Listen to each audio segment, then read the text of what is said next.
Hey y'all, welcome back to Simply Sade. Let's have a conversation about 3 things for you to consider before choosing your potential bae. If you know me, you know this is my absolutely favorite topic, so best believe this won't be the last video. So make sure you subscribe below, give me a thumbs up, and let me know what you think. So again, I'll be sharing 3 things to consider before choosing your potential bae.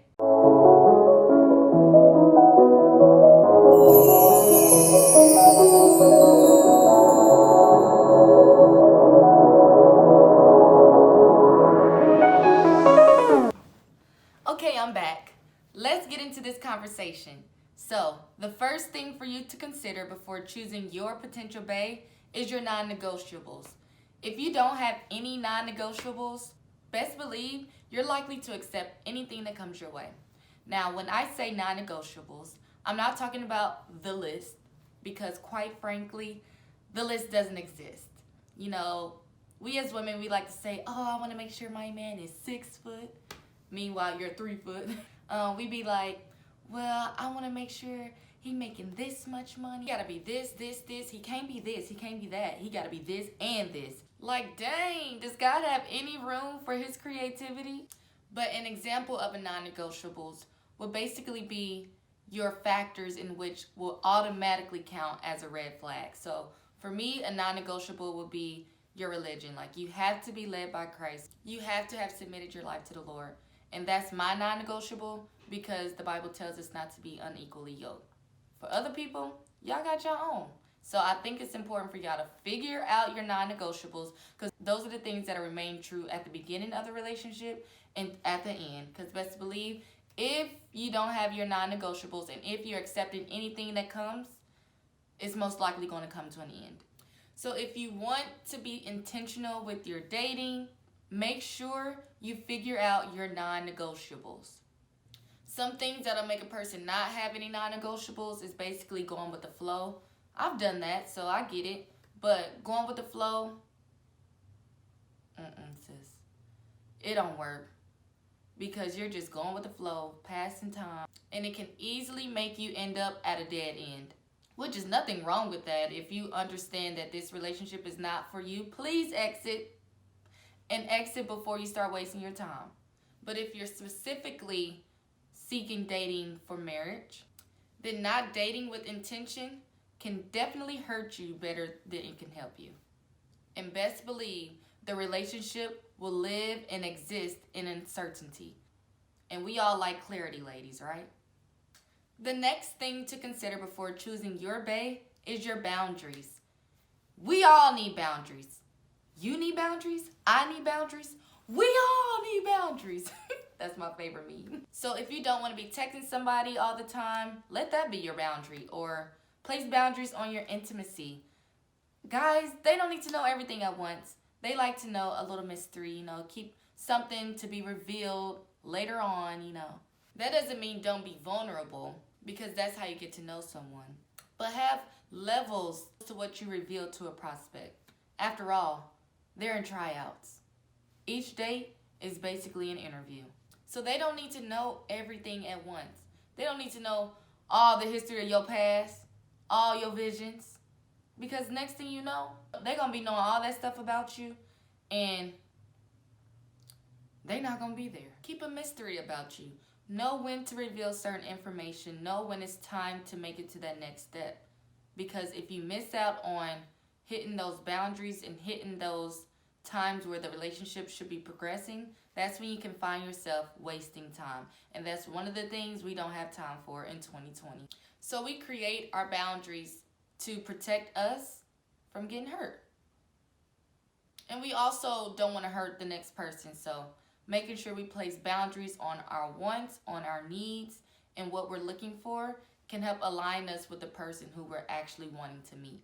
Finally, the last most important thing to consider before choosing your potential bae is whether you've spent enough time alone with yourself, with God, figuring out what it is He wants you to be doing in your single season. So many times we as a society jump from relationship to relationship to relationship without even figuring out what they want. They're not able to heal from their past and level up to the present. I mean, if that's what you like to do you, boo. But if not, you have to have the time to yourself, alone with you and the Lord, working on you and your purpose. Some of the things you can do while focusing on yourself is getting to know your purpose and starting to walk in it. So you don't become distracted with love once your babe, just magically knocks on the door, because that's how we all want him to come, right?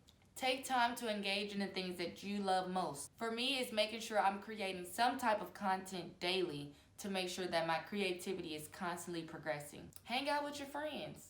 You can't forget about your friends once your babe comes along. Get your relationship right with God. Once you align your will with His will, best believe your life will flourish. That doesn't mean it's going to be easy. You're going to have challenging moments. You're going to feel alone sometimes. But His love is sufficient, and His love is literally all you need. Not to dismiss your desires, because He wants to give us the desires of our heart. So once you align your will with His, just know that whatever is coming is going to blow your mind. A lot of times we like to have control over the people who we date. I know with me in the past, I've chosen wrong. So this time, I'm letting God choose for me, because I'm tired of going through the same cycle of confusion, lack of clarity, and no progression. So, I said, this time I'm letting God choose for me. I'm throwing in the towel. So if you have a history of always choosing wrong, allow God to choose for you this time. And the way you do that is by making sure that you have a relationship with Him and making sure you're listening on who it is He thinks you should be dating at the time. So if somebody comes up to you and you think they're a good prospect, you just be like, God, you think I should continue with this? He'll let you know. He'll give you a piece about it, or He won't. Simple. When you focus on yourself, you're able to take the necessary time so you don't have to rush things. When you rush stuff, you miss out on red flags. You miss out on the minute details that could have been present to you had you have recognized it. Again, be patient. Don't rush your season, because when someone comes along, they're going to have to be better than your own single season. They're going to have to make you feel like whatever it is they have to offer is better than being single. And trust, it is not a lot of people out there who can offer better than your single season. Just saying. When you're single, you don't got to worry about if he going to text you back. You don't got to worry about when y'all going to see each other the next time. All you got to worry about is yourself. So I guarantee you, when you take time to yourself, take that time to figure out what exactly God wants you to get into a relationship with, what exactly you want from a man, what exactly you can bring to the table, because we can't find who we're looking for if we're not being that person first. One of the things I'm constantly learning and constantly trying to progress.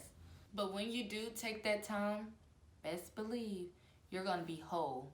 And whoever comes to you that's supposed to be with you, they're going to be adding to the equation instead of subtracting. They don't complete you. Only the Lord can complete us.